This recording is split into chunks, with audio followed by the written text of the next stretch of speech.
Bonjour à toutes et à tous, merci de nous choisir pour vous informer. C'est parti pour votre magazine de la mi-journée. Nous avons le plaisir de recevoir aujourd'hui Pape Sène. Il est le président du parti Sam ak Suxali Sénégal, candidat au scrutin présidentiel du 25 février 2024. Monsieur Sène, bonjour et bienvenue sur Walf TV. Oui, bonjour Hassan. Merci de m'avoir invité à cette émission-là. Donc, pour qu'on puisse avoir la possibilité de discuter, de parler aux Sénégalais et d'expliquer ce que nous proposons aux Sénégalais, mais de voir la situation du pays, de pouvoir l'analyser pour que les gens puissent véritablement se rendre compte des causes réelles de la situation que nous vivons aujourd'hui et des remèdes que nous proposons en tant que parti, mais en tant que candidat à l'élection présidentielle du 25 février 2024. En parlant de la situation que traverse le Sénégal, quel bilan faites-vous du règne du chef de l'État? Bon, je peux dire que aujourd'hui la situation que nous constatons au niveau social, c'est une situation où, en tout cas, la pauvreté est une caractéristique générale du peuple sénégalais dans toutes les régions du pays et à travers les couches sociales également. Parce que nous avons eu l'occasion de faire le tour du pays, mais partout où nous partons, alors c'est la situation de pauvreté qu'on met en avant. Et donc les gens vivent véritablement dans des difficultés. Ils ne sont pas à même de pouvoir satisfaire leurs besoins. Également, le manque d'emploi est une situation également qui est, disons, une des marques, n'est-ce pas, de cette pauvreté au Sénégal. Parce que vous savez, si l'emploi souffre, s'il n'y a pas assez d'emplois, surtout des emplois décents, si la majorité des Sénégalais qui travaillent ont des emplois soit précaires, soit mal payés, soit des sous-emplois, bien évidemment, toutes ces personnes-là vivent une situation de ce qu'on appelle un travailleur pauvre. Et en plus de cela, maintenant, il y a une très grande majorité de Sénégalais qui ne peuvent pas trouver de l'emploi. Alors le résultat de compte, c'est que tout le monde se retrouve dans une situation de pauvreté. Et ceux qui travaillent et qui ont même un travail décent sont obligés, compte tenu de nos réalités sociales, de partager leurs gains avec le reste de leur famille. Ce qui également fait que finalement, ils ne peuvent pas véritablement jouir, n'est-ce pas, de la totalité du revenu dont ils disposent avec leur famille parce qu'ils sont obligés de le partager. Et finalement, donc, on se retrouve dans une situation de pauvreté généralisée. Bon, ça, c'est le premier constat que nous dressons au niveau social. Mais aussi au niveau social, le Sénégal se trouve aujourd'hui dans une situation, disons, de division et de conflictualité. Parce qu'il y a eu beaucoup de heurts, beaucoup de chocs, n'est-ce pas, une partie de la population très fâchée, une partie de la population non satisfaite et une partie de la population qui se sent être victime d'injustice. Et tout cela contribue donc à faire que notre société sénégalaise aujourd'hui est vraiment malmenée et est vraiment dans une situation de souffrance. Et donc, évidemment, cela demande des solutions pour que le Sénégal puisse retrouver, n'est-ce pas, sa paix d'antan, sa stabilité d'antan. Et cela sera le résultat, n'est-ce pas, de production politique qu'il faudrait développer dans le contexte du changement que nous attendons pour ce pays. Alors, nous allons essayer d'approfondir point par point, mais parlons un peu de la pauvreté. Vous en parlez tantôt. Pourtant, le chef de l'État parle souvent de social. Cette année même était décrétée année sociale pour relever ce défi-là. Mais vous savez, le politicien, ou bien en tout cas l'autorité, il peut déclarer ce qui lui convient. Mais cela a une grande différence avec ce que la population vit directement, n'est-ce pas? Le Sénégal, c'est un pays qui, pendant au moins 40 années, les 40 dernières années, l'État du Sénégal a abandonné les secteurs clés de l'économie du pays. Abandonné, le mot n'est pas trop. Abandonné, je dis bien abandonné, parce que regardez ce qui s'est passé au Sénégal. Depuis que les politiques d'ajustement structurel ont été mises en place par le président Abdou Diouf. L'agriculture, qui est la base de notre économie. Et quand je dis l'agriculture, c'est la production agricole et l'élevage. Les efforts qui étaient consentis jadis par l'État du Sénégal pour encadrer cette agriculture, pour mettre à la disposition des agriculteurs les intrants nécessaires qui leur permettaient de produire correctement et de maintenir la qualité des sols pour que les rendements puissent être en tout cas maintenus à un niveau satisfaisant. Donc également l'État du Sénégal d'avant, au temps de Senghor je dis bien, avait mis en place un encadrement très efficace des agriculteurs, des éleveurs et des pêcheurs. Moi, je vous dis qu'au-delà du fait que les paysans recevaient avant la saison hivernale les intrants, à savoir les semences et les engrais, et recevaient également du matériel agricole qui leur permettait de pouvoir cultiver en réduisant les peines liées n'est-ce pas, à la pratique agricole. Parce qu'avant, ça se faisait avec la main, et lorsque les machines sont arrivées, et c'était un progrès notable, ça a réduit quand même les peines, mais aussi ça a augmenté la capacité des paysans à emblaver davantage de surface. Mais l'État continue à en distribuer? Non, l'État ne continue pas à en distribuer dans les mêmes conditions. Aujourd'hui, si vous vous rendez dans le milieu rural, vous vous rendrez bien compte que les paysans n'ont plus accès aux semences gratuitement comme ça se faisait avant. Quand je dis gratuitement, c'est-à-dire qu'ils reçoivent les semences et ils ne remboursent qu'après la récolte. Aujourd'hui, si vous n'achetez pas les semences cash, vous n'aurez pas de semences. Si vous n'achetez pas également les engrais cash, vous n'aurez pas d'engrais. Imaginez-vous aujourd'hui, par exemple, un sac d'engrais subventionné, ça coûte entre 15 et 20 000. S'il n'est pas subventionné, c'est entre 40 000 et 50 000. Un hectare a besoin, pour en tout cas avoir assez d'engrais, de 3 sacs. Alors si le sac coûte par exemple 50 000, donc un hectare va coûter aux paysans 150 000 francs CFA pour l'engrais seulement. Les semences ne sont pas encore comptées. Et si par exemple le paysan dispose de 5 hectares ou de 10 hectares, imaginez le montant qui sera nécessaire à ce paysan pour pouvoir cultiver, exploiter en tout cas ces 10 hectares dans les meilleures conditions de productivité. Donc cela est impossible pour un paysan sénégalais parce que nous tous nous savons que les paysans sénégalais n'ont pas les moyens de s'acheter les intrants. Mais l'État du Sénégal continue depuis 40 ans à fermer les yeux devant cette situation et à laisser les paysans, n'est-ce pas, se débrouiller pour trouver des engrais. Aujourd'hui, ce qui se passe, c'est que, moi je le dis souvent, avant, quand j'étais plus jeune, parce que moi je suis de famille paysanne, j'entendais mes papas et mes oncles dire que bon, se glorifier d'avoir produit 40 mbam, je ne sais pas comment on peut le calculer en termes de kilos, n'est-ce pas, mais c'est 2 sacs. C'est 2 grands sacs bien remplis d'arachides, n'est-ce pas? Et puis il y en a qui se disaient que, bon voilà, on en a produit 40, d'autres disent on en a eu 50, d'autres disent on en a eu 100. Mais les mêmes surfaces de terre qui permettaient cette production-là, aujourd'hui ne permettent même plus d'en produire entre 5 et 10. Pourquoi? Parce que les sols sont complètement lessivés, les sols n'ont plus aucune fertilité et ne sont plus capables de donner ces rendements. Pourquoi? Parce qu'il n'y a plus d'engrais. Les paysans n'ont plus la possibilité de mettre de l'engrais dans les champs. Et aujourd'hui, la pluviométrie est suffisante au Sénégal. Mais malgré tout, que ce soit les céréales ou bien en tout cas la culture de l'arachide, les résultats restent toujours médiocres. Malgré toutes les déclarations qui sont faites, les paysans, eux qui sont sur le terrain, ils savent qu'ils ne peuvent plus produire actuellement ce qu'ils produisaient jadis. Le diagnostic est sombre, mais comment renverser la tendance? La tendance, c'est simple. Il faut faire un retour aux fondamentaux, n'est-ce pas, de la manière dont l'agriculture était en tout cas gérée avant, mais l'améliorer surtout.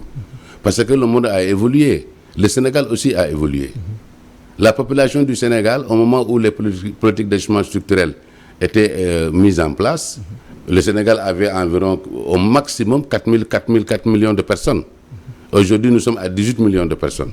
Donc normalement, nous avons plus de main-d'œuvre pour développer une agriculture, n'est-ce pas, qui tient la route, n'est-ce pas?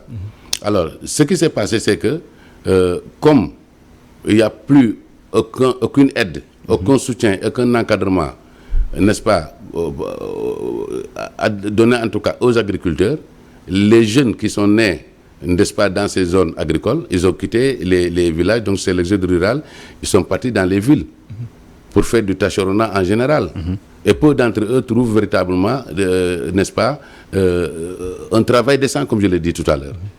Et finalement, c'est des forces il y a une déperdition, n'est-ce pas, de main-d'œuvre et de forces de travail au niveau des zones rurales, au profit des villes où ils ne trouvent pas les emplois qu'ils cherchent véritablement. Et donc la solution, c'est qu'il faut véritablement remettre au niveau de l'agriculture la mise à disposition des intrants d'abord. Il faudrait mécaniser l'agriculture aujourd'hui parce que le Sénégal n'a plus la possibilité de retourner aux années 80 où les mêmes machines agricoles qui étaient données par le président Senghor seront de nouveau reconduites. Mettons en place un mécanisme qui permet aujourd'hui, tout le monde sait que les tracteurs, ils peuvent labourer la terre, les tracteurs peuvent semer, les tracteurs peuvent biner et les tracteurs également peuvent récolter. Alors pourquoi ne pas organiser les paysans sénégalais en coopérative comme ça a été le cas avant?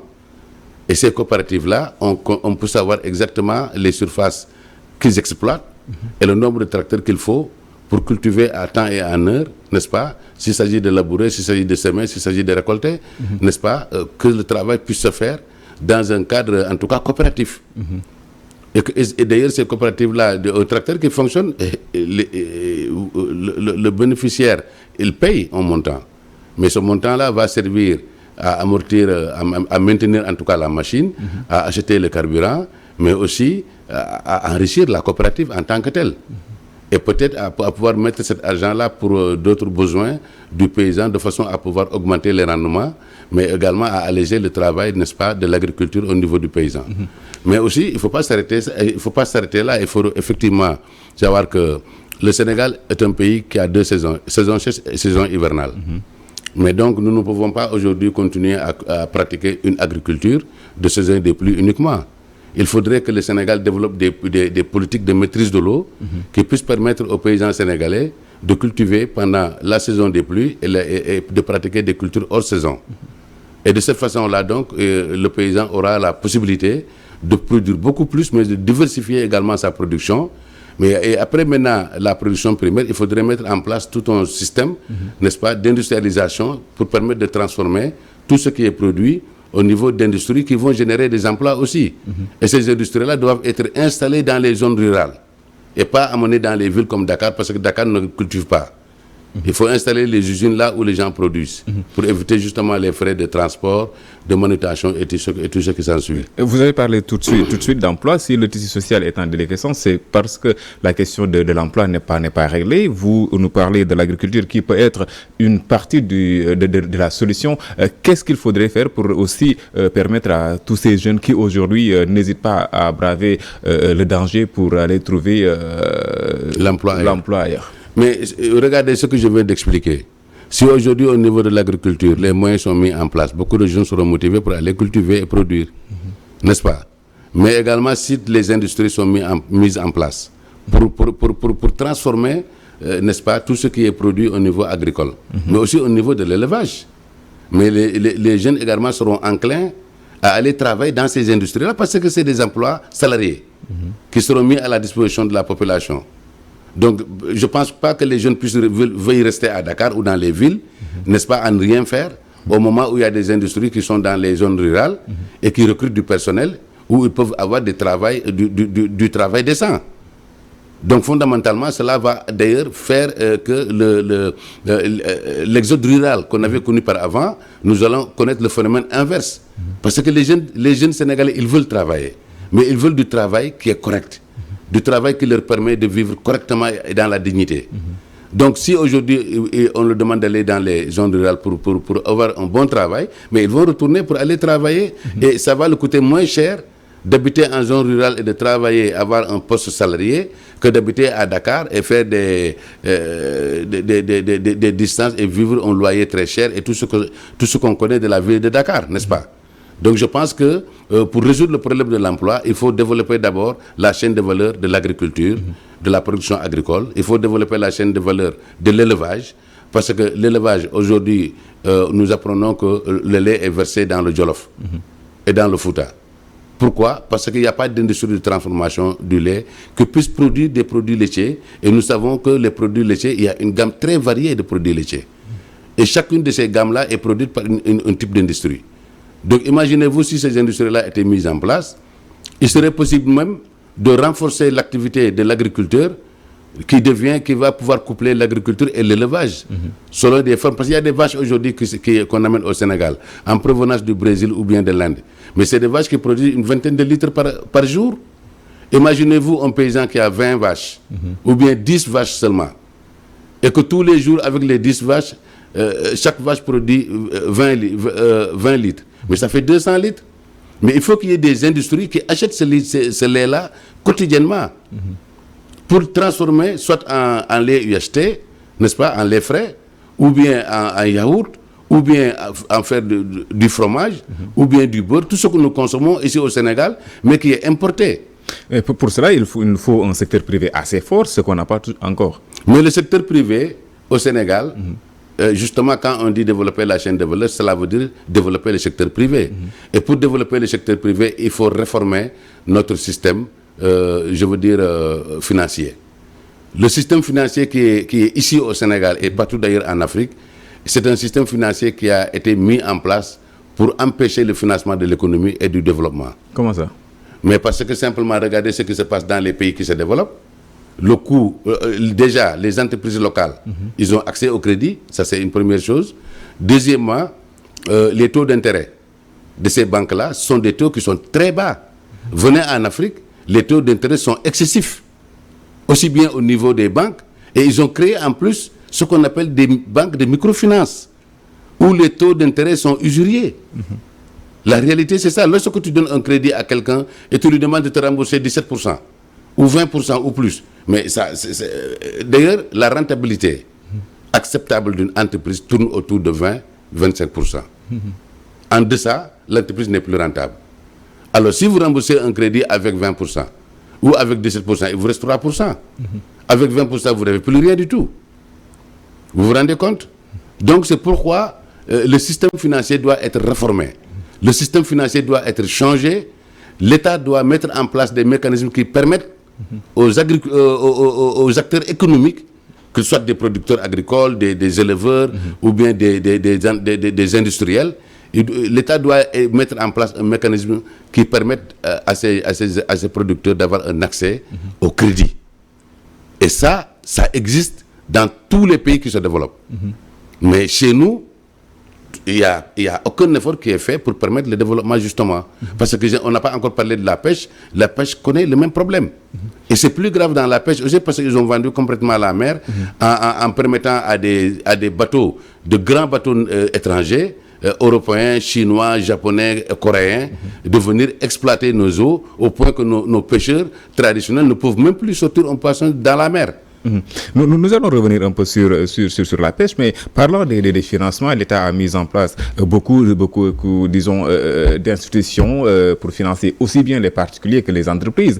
Quand vous nous dites qu'on ne fait pas d'efforts, ça pose problème. Mais je veux dire que ce qui est mis en place est très faible et à la limite ne permet pas de régler les problèmes des entrepreneurs. Demandez aux personnes qui ont des entreprises et qui ont des projets à réaliser. Dites-leur si est-ce qu'ils ont la possibilité de trouver un emploi. Ou bien vous parlez des systèmes de garantie que l'État a mis en place. Effectivement. Demandez aux entrepreneurs s'ils peuvent avoir accès à ces systèmes-là pour obtenir des garanties et obtenir des crédits auprès des banques. Vous dites que c'est de la poudre aussi. Mais c'est de la poudre. Ça n'a aucune efficacité. Économique, en tout cas, non. Ça n'a aucune efficacité économique. Et nous, ce que nous devons faire, c'est essayer de choisir des solutions qui nous permettent de faire travailler les producteurs sénégalais. Aucun producteur, je dis bien aucun producteur, ne peut travailler s'il n'a pas accès à la ressource financière. Il ne faut pas qu'on se trompe, il ne faut pas qu'on se leurre. Le système financier, pourquoi aujourd'hui nous acceptons d'avoir des banques qui donnent des taux qui avoisinent les 10%? Pourquoi en Afrique? Il faut se poser la question et creuser pour demander la raison. Mais parce que justement, vous savez, je vais vous donner un exemple. Le projet de 100 000 logements.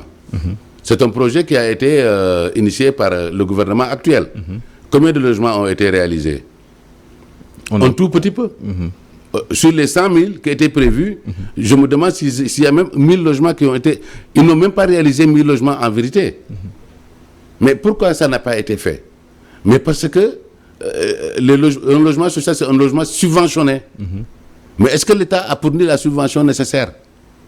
Les VRD qui devaient être financés par l'État, est-ce que l'État a mis en place des fonds auprès d'une banque pour que la banque puisse, en tout cas, donner des crédits, n'est-ce pas, aux acquéreurs de ces maisons-là à des coûts, à un taux déjà préférentiel, autour de 5%?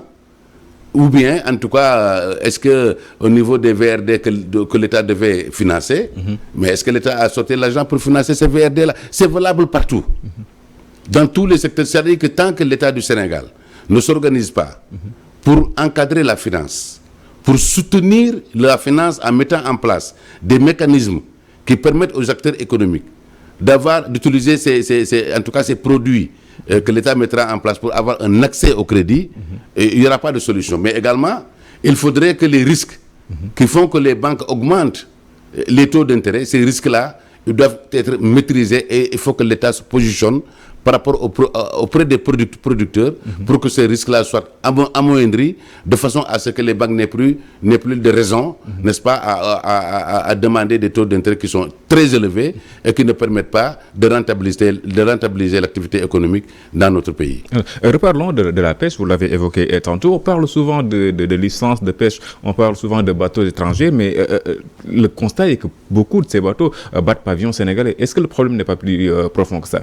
Mais non, c'est-à-dire que même si ça bat pavillon sénégalais, ça ne veut pas dire que ça appartient au Sénégal.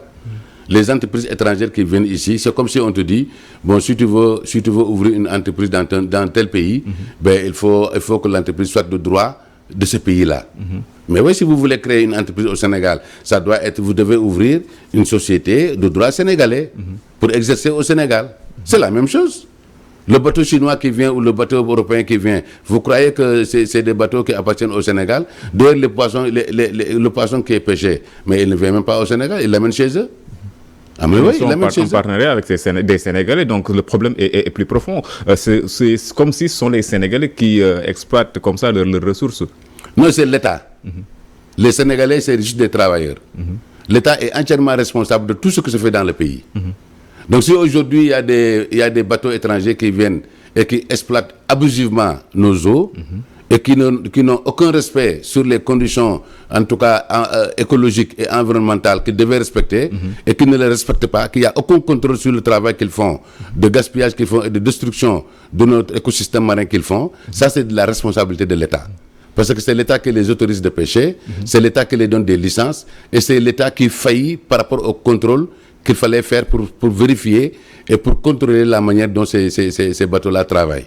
C'est pas pour rien qu'aujourd'hui, moi j'ai été en meeting à Yen, mais les habitants de Yen m'ont dit que nos pêcheurs de Yen c'est ici à côté de Dakar.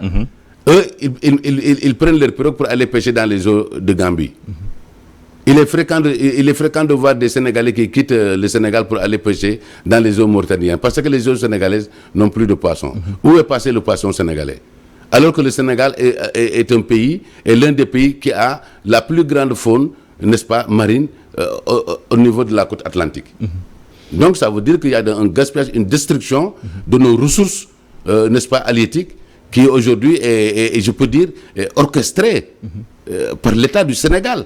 Et cela depuis toutes les 40 dernières années. Donc il y a une destruction du schéma économique, il y a une destruction de tout ce qui pouvait permettre au Sénégal d'évoluer économiquement, de renforcer son économie, de lutter contre la pauvreté des Sénégalais et de créer des emplois décents. L'État n'a rien fait pour améliorer ces secteurs. Et ces 4 secteurs, l'élevage, l'agriculture, la production agricole, la pêche, et les ressources minières. C'est l'une des causes de l'immigration irrégulière. Aujourd'hui, vous connaissez l'Occident, vous avez voyagé. Est-ce que l'Occident doit continuer à faire rêver? Mais l'Occident ne doit plus continuer à faire rêver. Ça, c'est la conviction même des Occidentaux. Les Occidentaux se sont même rendus compte que l'avenir de ce monde et l'avenir de l'économie mondiale, c'est l'Afrique. Mais tant que l'Afrique n'aura pas des responsables politiques, des dirigeants qui comprennent qu'ils doivent prendre en charge la question économique de leur pays, l'Afrique ne sera jamais en tout cas la terre où les gens rêvent d'aller. Parce qu'aujourd'hui, il n'y a pas de politique économique responsable dans le continent. Et je parlerai simplement du Sénégal. Nous vivons au Sénégal, tout le monde sait ce qui se passe au Sénégal. L'économie, nous le connaissons. L'économie, c'est les 4 secteurs que je viens de citer. Et aujourd'hui, combien de corps se retrouvent aujourd'hui au Sénégal non encadrés? Les artisans, encadrement, rien du tout. L'enseignement privé, l'État ne les encadre pas correctement. Combien de personnes travaillent là-bas et ont de mauvais salaires? Et qui forment les députés, qui forment les ingénieurs, qui forment les autorités de demain, n'est-ce pas, alors qu'ils sont très mal payés. Regardez dans le privé, renseignez-vous, vous vous rendrez compte qu'ils sont en souffrance. D'accord. Merci à vous, Papa Sène. Ah, merci beaucoup. Papa Sène, président du parti Sam ak Suxali Sénégal, candidat à l'élection présidentielle de février 2024, il sera notre invité dans ce magazine de la mi-journée. Merci à vous, amis téléspectateurs, pour la fidélité à Walf TV. Nous revenons après le journal pour la version Wolof.